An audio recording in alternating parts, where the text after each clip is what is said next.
টানা চতুর্থ দিনের মতো শিক্ষার্থীদের আন্দোলনে উত্তাল দিল্লি। সংহতি জানিয়ে একে একে বিভিন্ন প্রদেশে বিক্ষোভ। প্রধানমন্ত্রীর বক্তব্য প্রত্যাখ্যান করে আন্দোলন চালিয়ে যাওয়ার ঘোষণা ককরোচ পার্টি।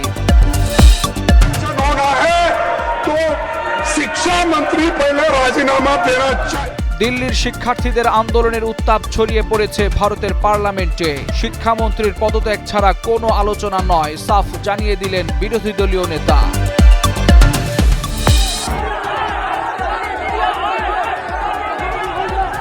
কেন্দ্রীয় সরকারের তোষামোদির অভিযোগে শিক্ষার্থীদের তোপের মুখে ভারতের মূলধারার গণমাধ্যম। যন্তর মন্তরে সাংবাদিকদের ঘিরে গদি মিডিয়া গো ব্যাক স্লোগানে বিক্ষোভকারীদের তিরস্কার। দিল্লির বিক্ষোভস্থলে শিক্ষার্থীদের উদ্দেশ্যে সাধারণ মানুষের পাঠানো খাবারের ঢল। ভারতীয় আন্দোলনের ইতিহাসে নজির সৃষ্টি। কারা পাঠাচ্ছেন তা নিয়ে তৈরি হয়েছে ধোঁয়াশা। বাংলাদেশের মতো ভারতের শিক্ষার্থীদের বিক্ষোভে সংহতি জানিয়ে সরকারের উপর ক্ষোভ ঝাড়লেন সাবেক সেনা কর্মকর্তা। নিরাপত্তার অজুহাতে যন্তর মন্তরে ইন্টারনেট সেবা বন্ধ।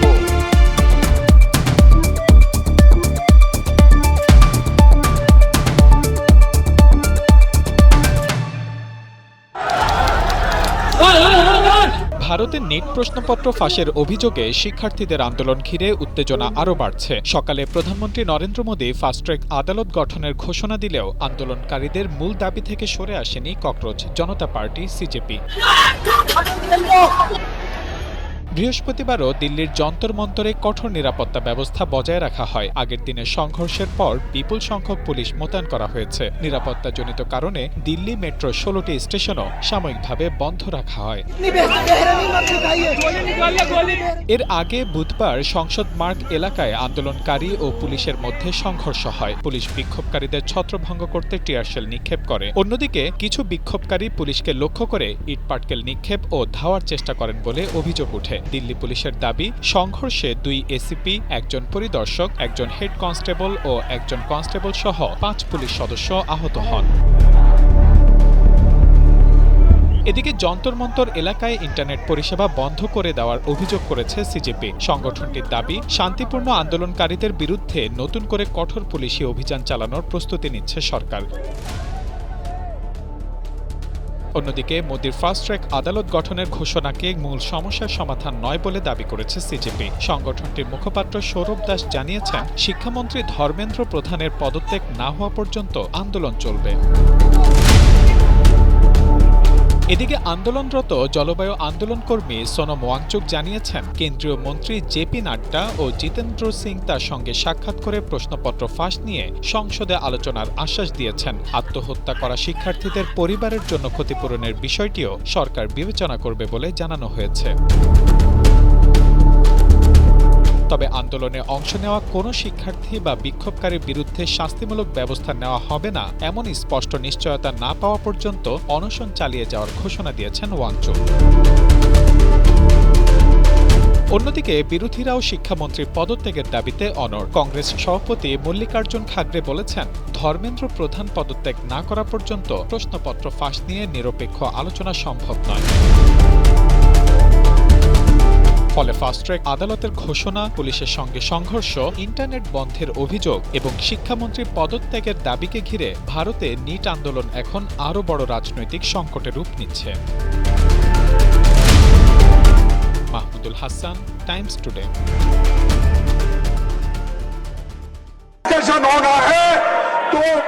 शिक्षा मंत्री पहले राजीनामा देना चाहिए। মেডিকেল ও ডেন্টাল কলেজে ভর্তি পরীক্ষার প্রশ্নপত্র ফাঁসের ঘটনায় ভারতের বিভিন্ন প্রান্তে চলমান শিক্ষার্থী আন্দোলনের প্রভাব এবার সরাসরি পৌঁছে গেছে দেশটির সংসদে। বিরোধী দলীয় নেতার বক্তব্য ঘিরে উত্তাল হয়ে উঠেছে পুরো রাজ্যসভা। বর্ষাকালীন অধিবেশনে বিষয়টি নিয়ে আলোচনা করতে সরকার আগ্রহ প্রকাশ করলেও কেন্দ্রীয় শিক্ষামন্ত্রী ধর্মেন্দ্র প্রধানকে আগে পদত্যাগ করতে হবে এমন দাবিতে অনড় রয়েছে বিরোধী দলগুলো। তাদের মতে, যেই মন্ত্রীর অধীনে এমন বড় ধরনের অনিয়ম ঘটেছে সেই দায় এড়ানোর কোনো সুযোগ নেই।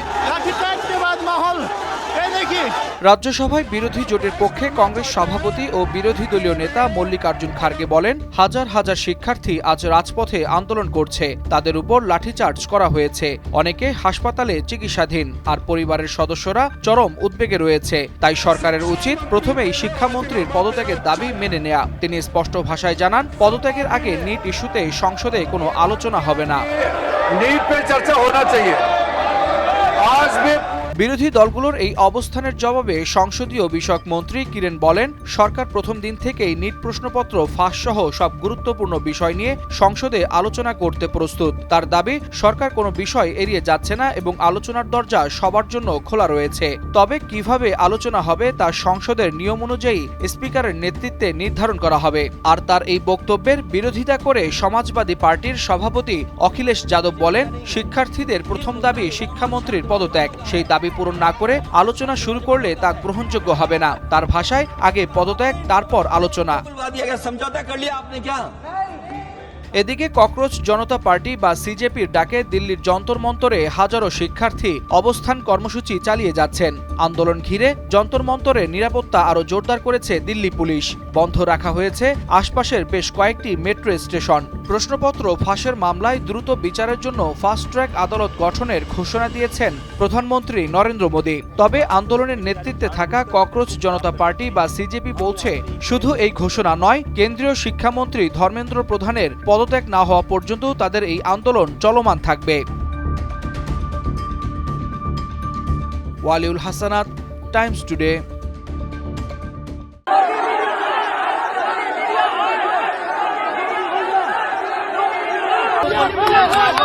মোদী সরকারের তোষামোদীর অভিযোগে এবার দিল্লিতে শিক্ষার্থীদের তোপের মুখে ভারতের মূলধারার গণমাধ্যম। যন্তর মন্তরের আন্দোলনস্থলে সাংবাদিকদের ঘিরে গদি মিডিয়া গো ব্যাক স্লোগান দিচ্ছেন বিক্ষোভকারীরা। আন্দোলনকারীদের অভিযোগ, গত 12 বছর ধরে মোদী সরকারের পক্ষে একপাক্ষিক প্রচারণা চালিয়ে মানুষের আস্থা হারিয়েছে দেশটির একাংশের মূলধারার গণমাধ্যম। শিক্ষার্থীদের শিক্ষা সংস্কার ও সরকারের জবাবদিহির দাবিকে গুরুত্ব না দিয়ে বরং আন্দোলনকারীদেরই সহিংস হিসেবে তুলে ধরার চেষ্টা করছে কিছু গণমাধ্যম। বিক্ষোভকারীদের দাবি, যন্তর মন্তরের আন্দোলন এতদিন উপেক্ষা করলেও এখন সেখানে হাজির হয়েছে তথাকথিত গদি মিডিয়া, আর তাদের প্রথম কাজই হচ্ছে আন্দোলনকে ঘিরে ভিত্তিহীন প্রচারণা চালানো। এমন পরিস্থিতিতে মাঠ পর্যায়ে দায়িত্ব পালন করতে গিয়ে সাংবাদিকদেরও বিক্ষোভকারীদের ক্ষোভের মুখে পড়তে হচ্ছে। সামাজিক যোগাযোগ মাধ্যমে ছড়িয়ে পড়া বিভিন্ন ভিডিওতে দেখা যায় সাংবাদিকদের উদ্দেশ্যে স্লোগান দিচ্ছেন আন্দোলনকারীরা। তবে অনেকেই মনে করছেন, মাঠের সাংবাদিকরা সরাসরি যতটা না দায়ী, তার থেকে বেশি সেই সাংবাদিকদের স্ব হাউস প্রধান বা হাউস পলিসি দায়ী। দিল্লির যন্তর মন্তরে ককরোচ জনতা পার্টির নেতৃত্বে জেনজি প্রজন্মের আন্দোলনকারীরা তথাকথিত গদি মিডিয়ার বিরুদ্ধে ক্ষোভ প্রকাশ করছেন। ফলে প্রশ্ন উঠছে, সরকারের পক্ষে একপাক্ষিক অবস্থান নেওয়ার অভিযোগে গণমাধ্যমের প্রতি মানুষের আস্থা যখন ক্রমেই কমছে, তখন দিল্লির শিক্ষার্থীদের এই প্রতিবাদ কি ভারতের মূলধারার গণমাধ্যমের জন্য নতুন সতর্কবার্তা হয়ে উঠছে? Mahmudul Hasan, Times today.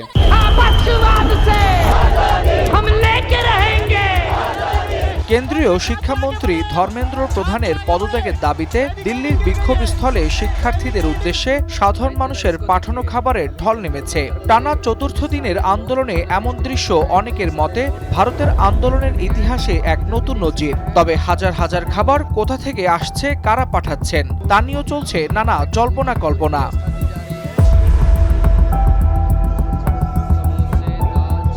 দিল্লির যন্তর মন্তরে চলমান শিক্ষার্থী আন্দোলনের সবচেয়ে আলোচিত দৃশ্য এখন এই খাবারের সারি। পিৎজা, বিরিয়ানি, সমোচা, চা, পানির বোতল থেকে শুরু করে ঘরের তৈরি করা খাবার একে একে পৌঁছে যাচ্ছে আন্দোলনস্থলে। খাবারগুলো রাখা হচ্ছে বুফে পদ্ধতিতে।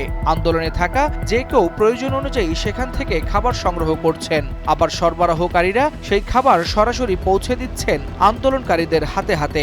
সামাজিক যোগাযোগ মাধ্যমে ছড়িয়ে পড়া ভিডিওতে দেখা যাচ্ছে সারিবদ্ধভাবে রাখা এসব খাবার নিতে ভিড় করছেন আন্দোলনকারী শিক্ষার্থীরা। জানা গেছে, জ্যামেটো, সুইগি ও জ্যাপটোর মতো অনলাইন ফুড ডেলিভারি প্ল্যাটফর্ম ব্যবহার করে ভারতের বিভিন্ন প্রান্ত থেকে মানুষ খাবার পাঠাচ্ছেন। অনেক অর্ডারে কোনো ব্যক্তির নাম নেই, শুধু ঠিকানায় লেখা রয়েছে যন্তর মন্তর। ডেলিভারি কর্মীদের বলা হচ্ছে উপস্থিত যে কোনো আন্দোলনকারীদের হাতে খাবার তুলে দিতে। অনেকেই এই উদ্যোগকে সাধারণ মানুষের স্বতঃস্ফূর্ত সংহতি হিসেবে দেখছেন।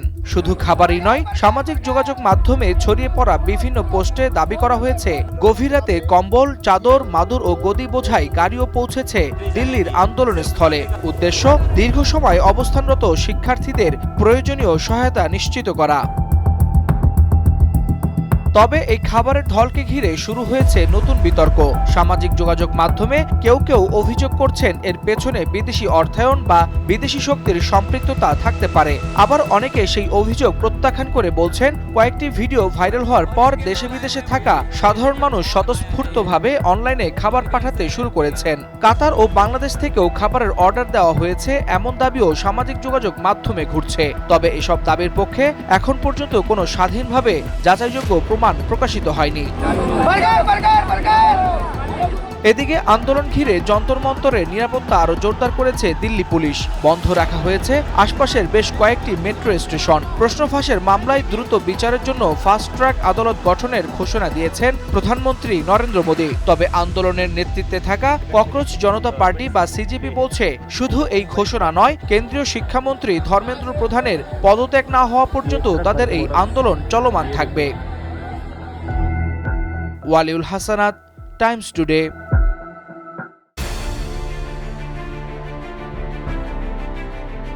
পুলিশ ভ্যানের সামনে বুক চিতিয়ে দাঁড়িয়ে যাওয়ার সেই ঐতিহাসিক দৃশ্য এবার দেখা গেল ভারতের ছাত্র আন্দোলনেও। বৃষ্টির মধ্যেই আটক শিক্ষার্থীদের নিয়ে যাওয়ার সময় প্রিজন ভ্যানের পথ রোধ করে দাঁড়ান এক তরুণী। তার এই প্রতিবাদের পরে আটক শিক্ষার্থীদের ছেড়ে দেওয়া হয় বলে দাবি মুম্বাইয়ের স্থানীয় গণমাধ্যমের। আরেক ঘটনায় আটক বিক্ষোভকারীদের নিয়ে যাওয়ার সময় একটি প্রিজন ভ্যানের দরজা খুলে তাদের মুক্ত করে দেন আন্দোলনকারীরা। সামাজিক যোগাযোগ মাধ্যম এক্সে ছড়িয়ে পড়া ভিডিওতে দেখা যায় মুক্ত হওয়া বিক্ষোভকারীদের ঘিরে উচ্ছ্বাসে মেতে ওঠেন রাস্তায় জড়ো হওয়া মানুষ।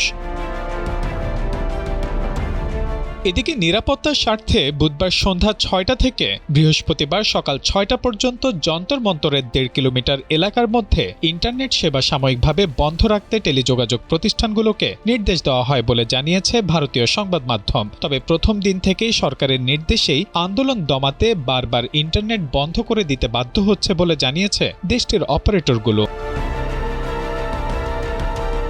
ছাত্রদের এই আন্দোলনে অবসরপ্রাপ্ত এক সেনা কর্মকর্তা যোগ দিয়ে সরকারের উপর তীব্র ক্ষোভ প্রকাশ করেছেন। নির্বাচন কমিশন, দেশের গণতন্ত্র ও নির্বাচনী ব্যবস্থা নিয়ে তিনি প্রকাশ্যেই গুরুতর প্রশ্ন তোলেন। ফলে আন্দোলনের পরিসর এখন শুধু প্রশ্নপত্র ফাঁস বা শিক্ষার্থীদের দাবিতে সীমাবদ্ধ নেই। ধীরে ধীরে তা রাষ্ট্রীয় প্রতিষ্ঠান ও জবাবদিহির বৃহত্তর প্রশ্নের সঙ্গেও যুক্ত হচ্ছে। আন্দোলনের প্রতিটি মুহূর্তে নতুন নতুন চিত্র সামনে আসছে। আন্দোলনের মধ্যে সাংবাদিকদের নিরপেক্ষ ভূমিকা নিয়ে ফুঁসে উঠেছেন বিক্ষুব্ধরা। তাদের অভিযোগ, গত ১২ বছর ধরে মোদী সরকারের পক্ষে একপাক্ষিক প্রচারণা চালিয়ে মূলধারার গণমাধ্যমের একটি অংশ মানুষের আস্থা হারিয়েছে। শিক্ষার্থীদের দাবিকে গুরুত্ব না দিয়ে আন্দোলনকারীদেরই সহিংস হিসেবে তুলে ধরার চেষ্টা করছে সেই গণমাধ্যমগুলো। এমন অভিযোগে যন্তর মন্তরে সাংবাদিকদের ঘিরে উঠছে গদি মিডিয়া গো ব্যাক স্লোগান। সামাজিক মাধ্যমে আলোড়ন তুলেছে আন্দোলনকারীদের পাশে দাঁড়ানোর ঘোষণা দেয়া সুপ্রিম কোর্টের জ্যেষ্ঠ আইনজীবী মেহমুদ প্রচারের বক্তব্য। তিনি বলেন, পুলিশি হামলা, অতিরিক্ত বল প্রয়োগ ও মিথ্যা মামলার প্রতিটি ঘটনা নথিবদ্ধ করা হচ্ছে। দায়ীদের ভারতের সংবিধান ও আইন অনুযায়ী বিচারের মুখোমুখি হতে হবে। আন্দোলনকারীদের বিরুদ্ধে আইনি ব্যবস্থা নেওয়া হলে আইনজীবীরা ঢাল হয়ে পাশে দাঁড়াবেন বলেও জানান তিনি। সবশেষে দীর্ঘদিন নীরব থাকা বলিউড তারকারাও একে একে মুখ খুলছেন। কেউ সামাজিক যোগাযোগ মাধ্যমে, কেউ আবার রাজপথে নেমে শিক্ষার্থীদের প্রতি সংহতি জানাচ্ছেন। দিল্লির আন্দোলন এখন আর কেবল একটি ছাত্র আন্দোলন নয়, বরং সাধারণ মানুষের প্রতিরোধ, রাষ্ট্রীয় প্রতিষ্ঠান নিয়ে ক্ষোভ, আইনজীবীদের অবস্থান, সাবেক সেনা কর্মকর্তাদের অংশগ্রহণ এবং তারকাদের সংহতি সব মিলিয়ে আন্দোলনের পরিধি ক্রমেই বেড়ে চলেছে। এমন প্রেক্ষাপটে প্রশ্ন উঠছে, ভারত কি আরেকটি জুলাই আন্দোলনের মুখোমুখি হতে যাচ্ছে? বিশ্লেষকদের মতে ভারতের বিশাল ভৌগোলিক ও রাজনৈতিক বৈচিত্র্যের কারণে গোটা দেশে একটি কমন ইস্যুতে গণ আন্দোলন তৈরি হওয়া সহজ নয়। তবে সরকার যদি সময় মতো শিক্ষার্থীদের ন্যায্য দাবি শোনার বদলে দমন পীড়নের পথ বেছে নেয়, তাহলে এই ছাত্র আন্দোলন কখন গণবিস্ফোরণের রূপ নেবে তা নির্ভর করতে পারে সরকারের সামনের দিনগুলোর পদক্ষেপের উপর। Mahmudul Hasan, Times today.